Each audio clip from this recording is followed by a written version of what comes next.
Link is supposed to be more festive and celebrate joy. And as I mentioned at the beginning of the service, we wouldn't typically link authority and joy. If anything, it would go the opposite way. We would see authority as a source of misery for a lot of people in the world. And it's really a pretty powerful biblical concept. Angels are called authorities, good and bad angels.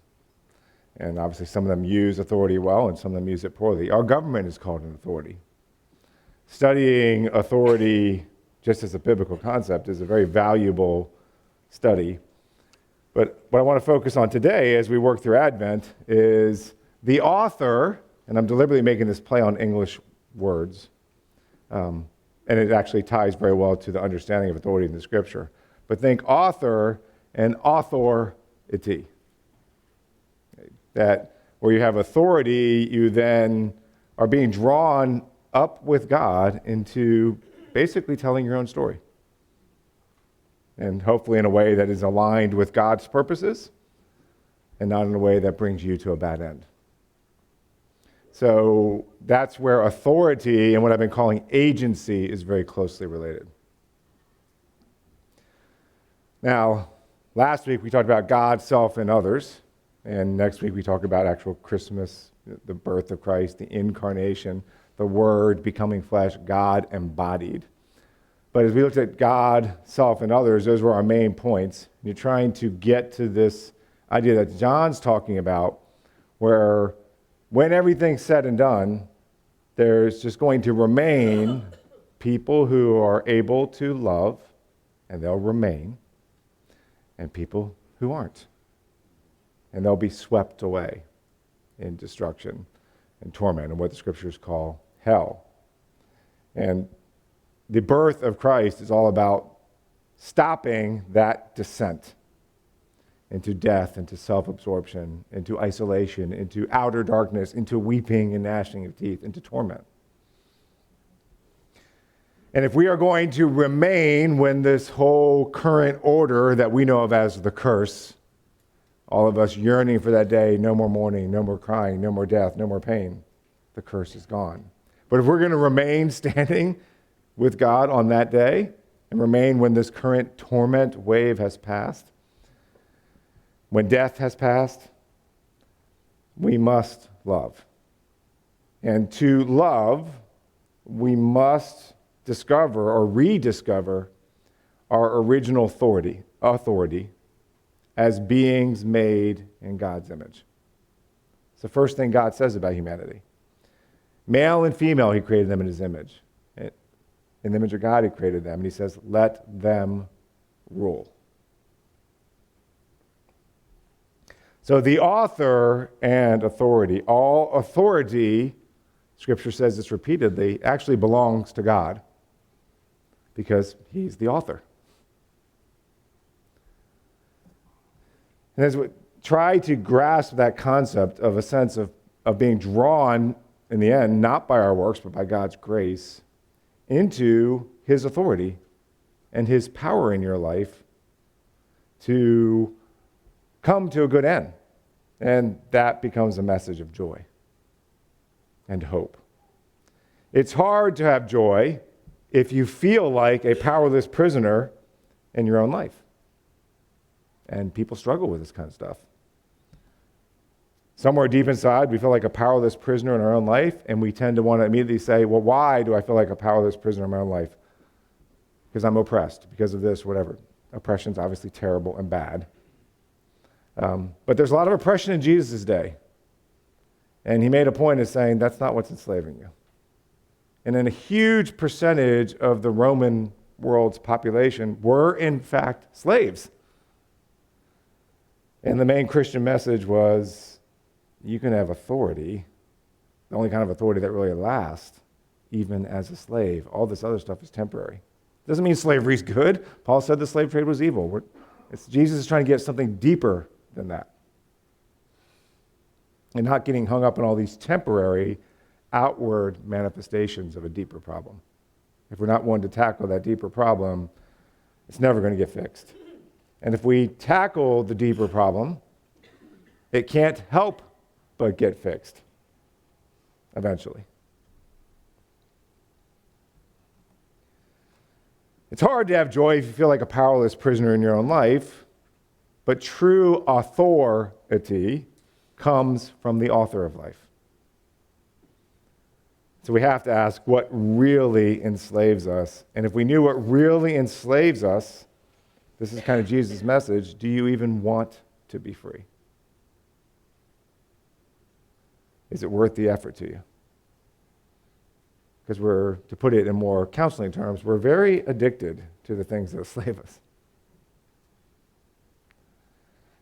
And if we really want to be free, then, we talk about the author and authority, we have to destroy that which is most enslaving us. And that's a picture of Christ stomping on the serpent's head. Paul alludes to it in Romans 16. God will soon crush Satan under your feet. That first promise in Genesis, your seed, Eve, will crush the serpent's head. So if we want true authority, then we have to start with where Jesus ends in his Sermon on the Mount. And the end of that, the crowds were astonished. Their minds were blown, really quite. That's actually a very good understanding. My mind's blown.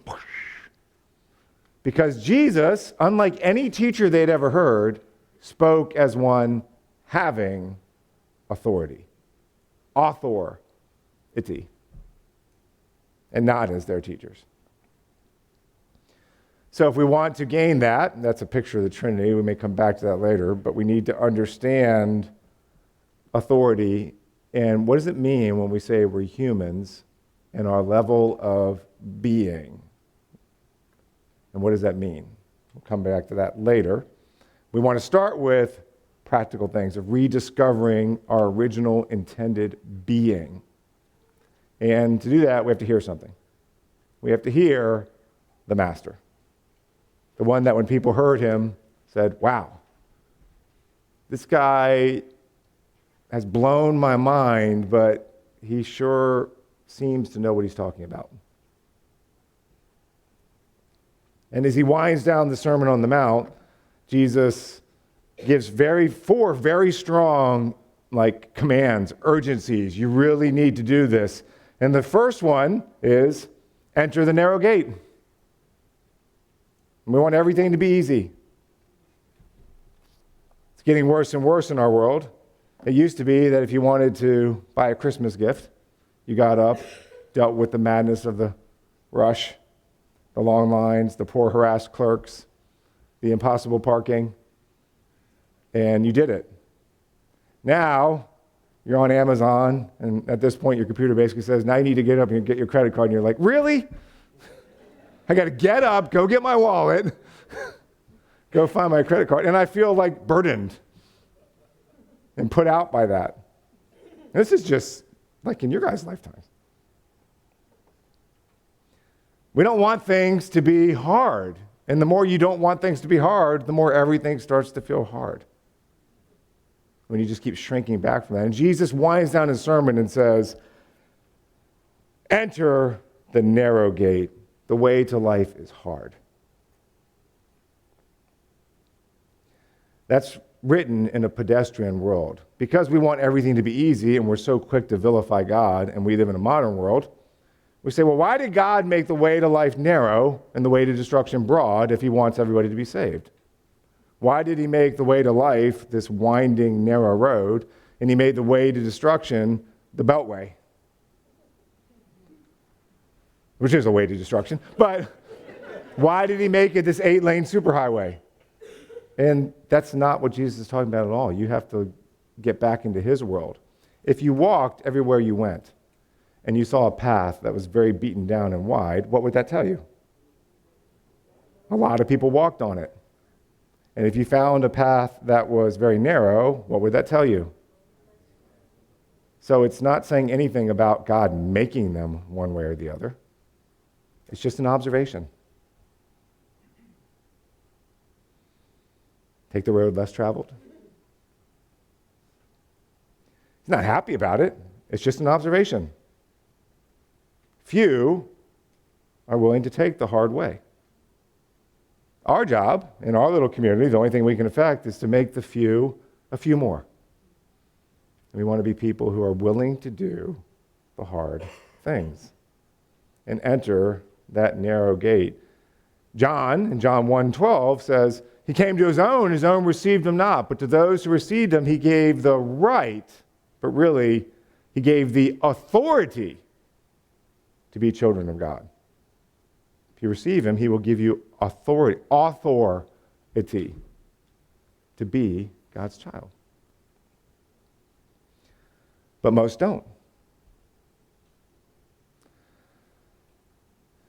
And so there's a great threat to this because of our own vulnerabilities and our sin nature and wanting everything to be easy. Jesus says, beware false teachers.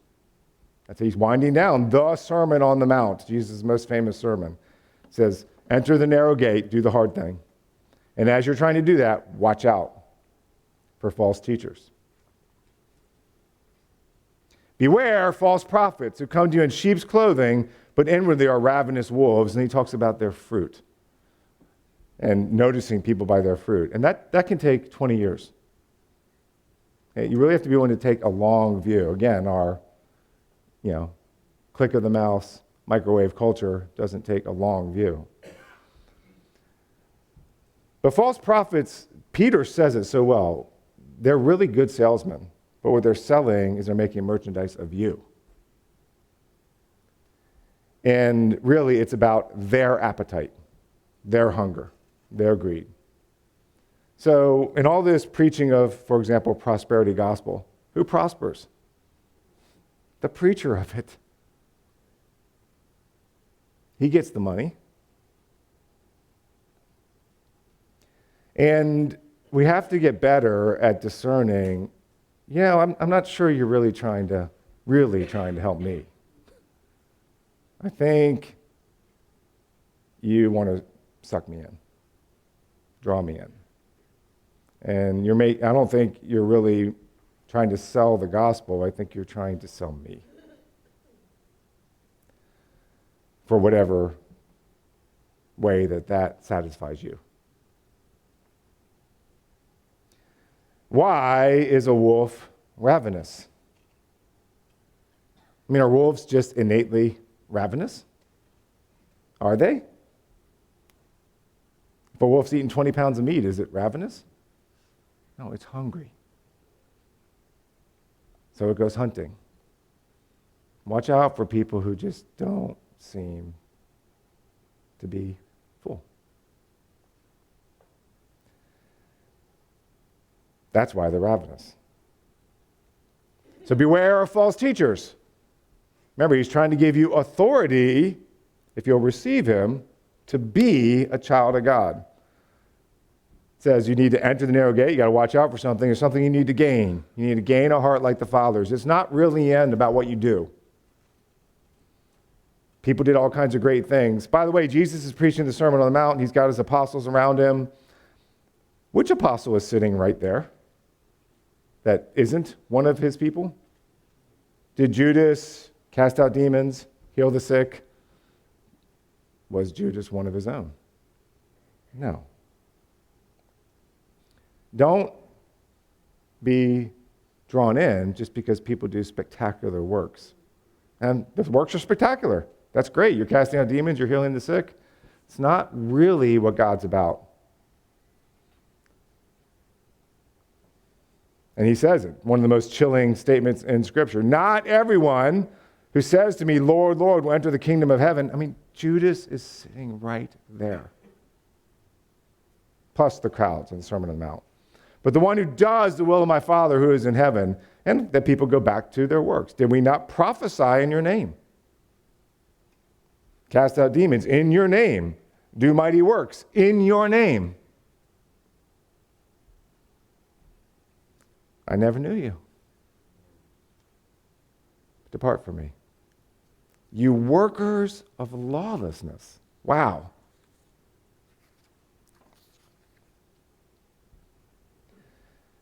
It says, only the one who does the will of my Father in heaven. Here we have to get away from this idea of will as some just powerful force that bends everything else. It's really more just God's desires. When you gain a heart like God's, you show that you're God's child. The whole idea of does the will of the Father is really kind of where we get our English word poem. Their heart's desires slowly over time start to rhyme more and more with God's. That's how you know you're rediscovering true authority. Because you're becoming like the author. Well, how do we get there? Is it just some feeling? No.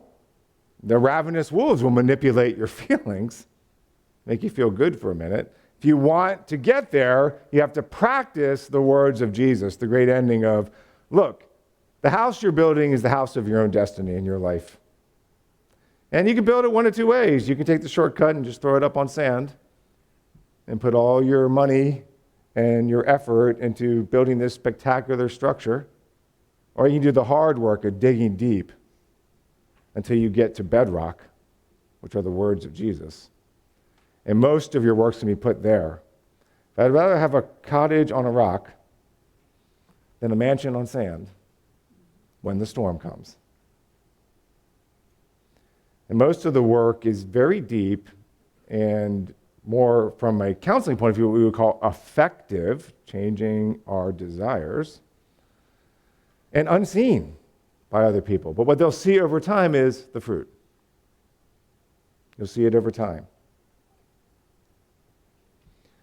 What are you really building your life on? We're in Advent season, and so Christmas is coming.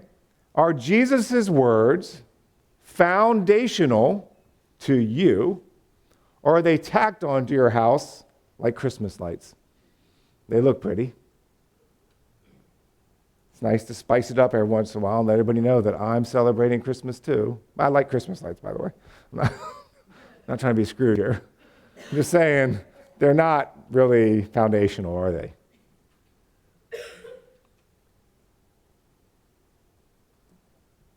That's what he's getting at here. We like to throw the lights on.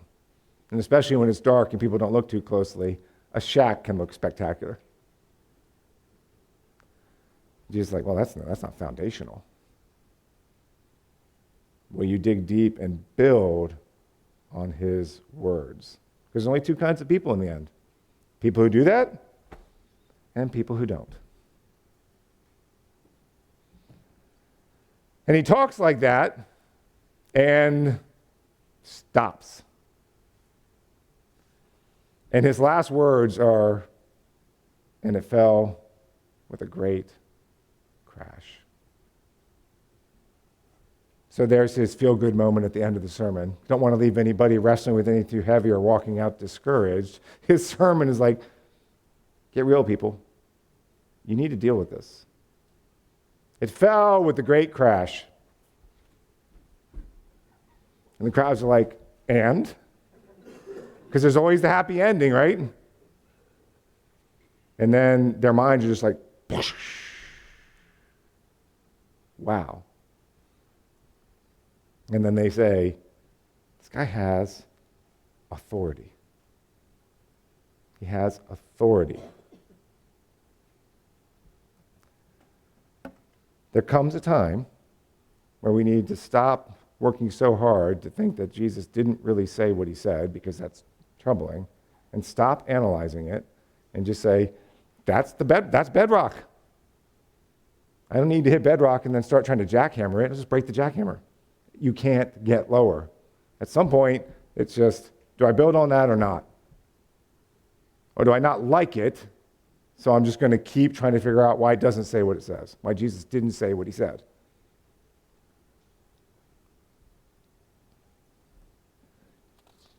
We have to hear the master and let our minds be blown. A couple weeks ago, I talked about 8 steps to effective agency from the wisdom of Solomon. And Solomon said, do not be over-righteous or over-wise. Why destroy yourself? I don't want to take the time to explain all that. But when it says their minds were blown, that's related to Solomon's idea of don't destroy yourself. You can't sit there and say, when I figure it all out, I'll decide whether I believe or not. you'll just destroy yourself and shatter your own mind. You know, when Jesus comes in human form, he's not the thinker. He's the pick up the hammer, get to work, builder.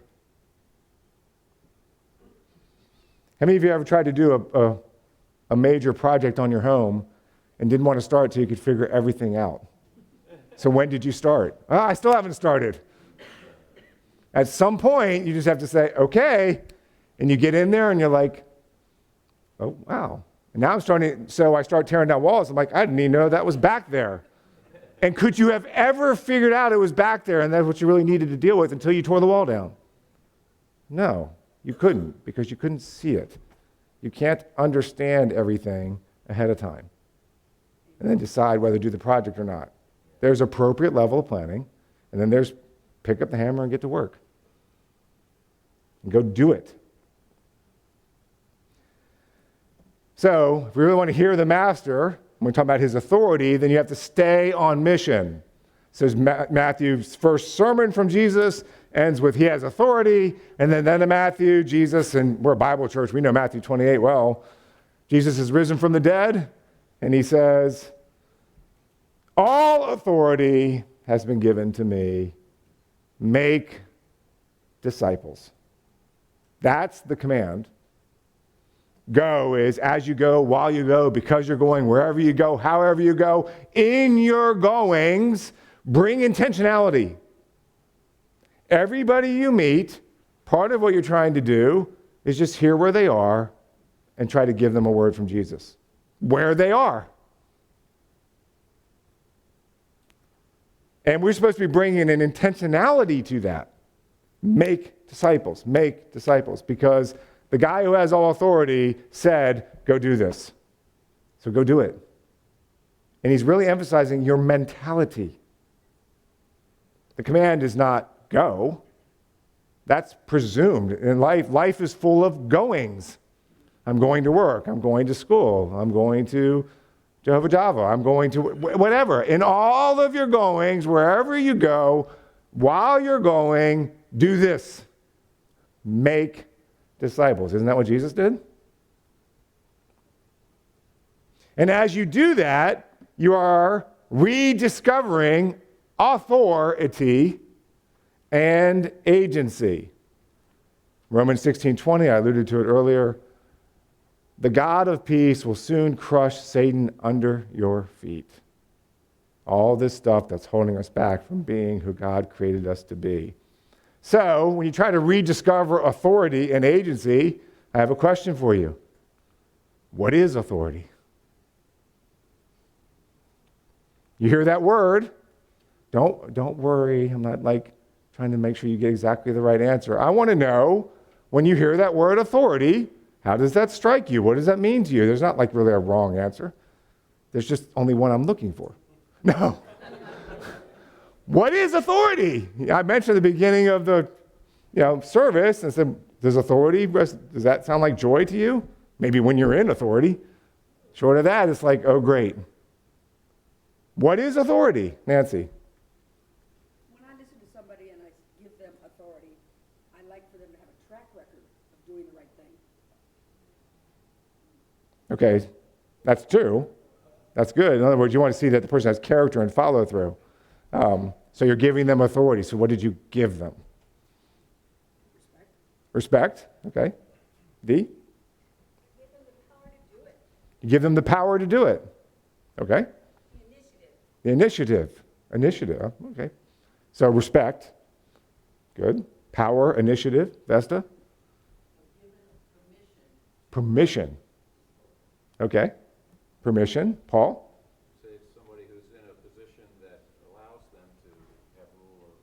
Okay, so it's a position that they're they're following the chain of command. It's not outside. They're in a lawful position. Anyone else? Oh, that's true. I'll say Richard, Vicky, and then I see Mark. Is that Mark? So Vicky and Mark. A person or a thing that has wisdom or skill or ability. Mark.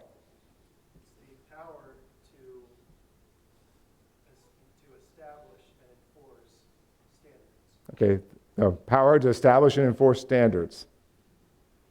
Okay? All of the above. But then there's this other angle to it that doesn't jump out to us. I'm trying to help it jump out to you in English when I break it down, because the English word is actually really good. Authority. Related to author. Especially from a faith perspective when you realize God is the author. Now think about God is the author, we have authority, and then the scripture saying we are made in his image. Because we want to rediscover authority and agency. And remember, a lot of the people that this New Testament that we have is being treasured by and read to are quite literally slaves. And are probably never going to have what we think is authority in this life. Though Paul says, if you can obtain your freedom, do it. And Paul says the slave trade's evil. So those things are embedded in our New Testament. But most of these people were going to be slaves or virtually slaves, a very lower class working poor man who was, and there were going to be a few who might have had more what we would think of as authority to make a difference in this world. And when God comes in human form, the one who has all authority, does he come like that rich person or that working class poor man? You see how he's turning? And then that's the guy who says all authority. Think about this. Two guys on the street giving you life advice. One guy's in an Armani suit and he's got his fleet of Rolls Royces. Another guy's a carpenter, a maintenance man, a janitor. And we all immediately, what does he know? And then God, you just listened to Satan in his Armani suit dressed like an angel of light and you threw the Son of God under the bus. We have to look deeper. And by the way, which one really has authority? What is authority? Well, you can break it down, and here's a little bit of so it's the Greek word, I don't want to talk Greek, but it's exousia, just to literally mean out of being. The idea of ousia is to be. And ex, come out of. Expatriate, former member of that country. That's ex-spouse. Okay, exousia, out of being. This came from being. All right? That's the word. Here's a definition, and a lot of you touched on different elements of this, and this is just right from technical manuals. A state of control over something, freedom of choice. That's important. A right. We hold these truths to be self-evident. Right? That people have certain inalienable rights, which means inalienable authority. People.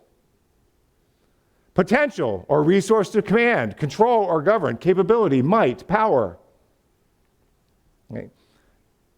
That's authority. Related words to authority, this out of being. Presence means this little thing I put up there, that ousia. That means ousia alongside. Absence, ousia not there. See, we don't think presence and absence related to authority. How about this when you read the Apostles' Creed? The Son is of the same substance as the Father. Same level of being or value of being or rank. See, authority is best understood by looking at the Trinity, and that's why I have it down there, right? So Father, Word, Spirit, or Father, Son, Spirit, whichever you prefer. So who has innate authority within the Trinity? Who of the three? All three. And if you say the Son does not have the innate authority of God, he's less than God in his being. Now think about this. So if you say certain humans innately have less authority than other humans, you're saying they're a lower level of being. Okay, you just hear that. Don't freak out, but ponder that. And now come back and say, but within the Trinity, how does the authority flow? Who's first? The Father, absolutely. So much so the early Christian says the Father is the monarch of the Trinity. That must mean he's worth more, but the Father generates the Son. Okay, and so who's next? The Son gives the Spirit to whom he pleases. Does that mean that the Son is worth more than the Spirit? No. Is that how it plays out so often in human society? Yes. That's why when God shows up, we crucify him. And you're buying into that dark narrative. If I'm not in the place of authority, I'm not worth as much. You don't think you're buying into it, but we buy into it. It's not true. And Christians need to show that it's not true. You are human. You are made in God's image. To be human is to have a certain level of innate authority or value or freedom or right, but our authority has been compromised by what? Sin. Sin. So, what is freedom?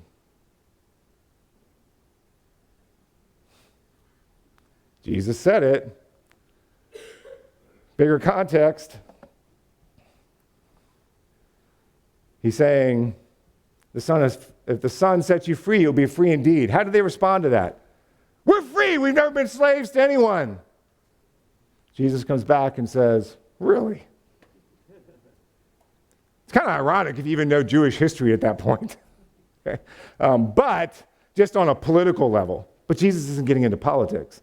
What does he say? He says, if the Son sets you free, you're free indeed. We're free. We've never been slaves to anyone. How does Jesus answer? Do you know it? I heard it. Whoever sins is a slave to sin. Monica. Whoever sins is a slave. But if the Son sets you free, you will be free indeed. And when he comes back to indeed, again, I don't want to get super technical, but it's related to this word right here, this weird little ousia.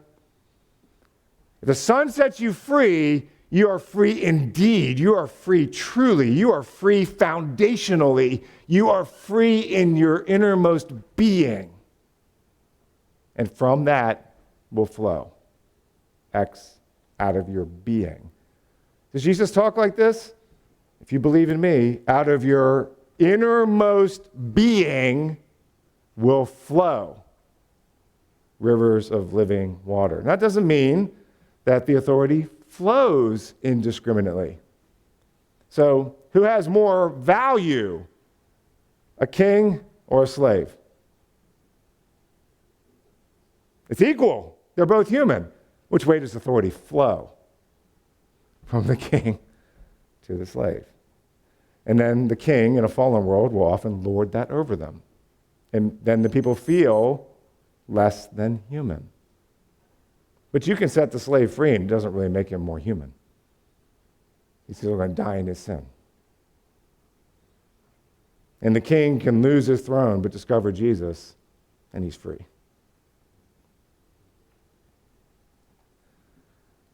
To be free in your being is deliverance from the things that actually destroy us. 3 things. We are in bondage in 3 ways that threaten us eternally. Number 1, condemnation. We've sinned. Right? So we're under condemnation. And the gospel sets you free from that. The law has bound us to condemnation. We've all broken the law. Number 2, we have all these unhealthy, toxic desires in us, what we call our sin nature, or God told Cain was the sin beast, crouching at the door of your heart. And you can't beat it. And then number 3, and this is when we just need to be compassionate and mourn with each other and wait for the new day, our bodies are bound to decay and sickness and pain. And I don't care how spiritual you are or how much authority you think you have over disease. All these people act like you can cure whatever disease you want if you really have faith. I'm like, so are you going to die? Yes. That's prosperity. Rather than just hearing the hard truth, your body is not going to survive this. So what do you need to do to get your inner being free so you can get a new body? And then no more crying, no more mourning, no more death, no more pain. You will reign with him in authority. Only the gospel promises ultimate deliverance from all three things: condemnation, toxic desires, bodily decay. Only the gospel. Only the Advent.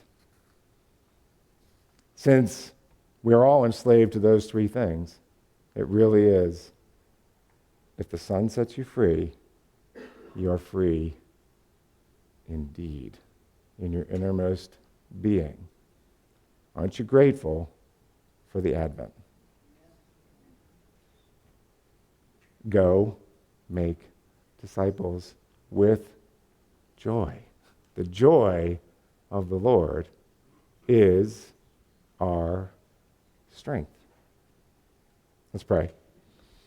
Father, I thank you for this time. Help us to put off the old man, which is being corrupted, and put on the new man, which is created in the image of God, in authority, in true righteousness and holiness.